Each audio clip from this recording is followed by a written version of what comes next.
కాంగ్రెస్ ప్రభుత్వంపై మాజీ మంత్రి హరీష్ రావు ట్విట్టర్ వేదికగా ఫైర్ అయ్యారు.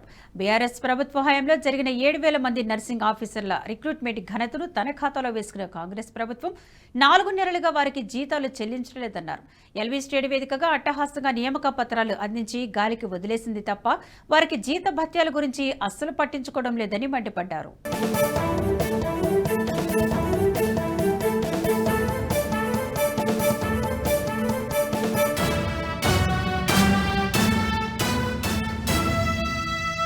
దీంతో డైరెక్టరేట్ ఆఫ్ మెడికల్ ఎడ్యుకేషన్ పరిధిలో నియమితులైన 4,000 మంది నర్సింగ్ ఆఫీసర్లకు జీతాలందక అష్టకష్టాలు పడుతున్నారని, ఆర్థిక ఇబ్బందులు ఎదుర్కొంటున్నారని తెలిపారు. ప్రతి నెల 1వ తేదీన జీతాలు చెల్లిస్తున్నట్లు లేని గొప్పలు చెప్పుకుంటున్న కాంగ్రెస్ ప్రభుత్వం ఇప్పటికైనా వాస్తవాలు గుర్తించాలని చురుకలంటించారు. ఇప్పటికైనా ప్రభుత్వం స్పందించి పెండింగ్లో ఉన్న 4 నెలల జీతాలను తక్షణం చెల్లించాలని బీఆర్ఎస్ తరపున డిమాండ్ చేస్తున్నారని ట్వీట్ చేశారు.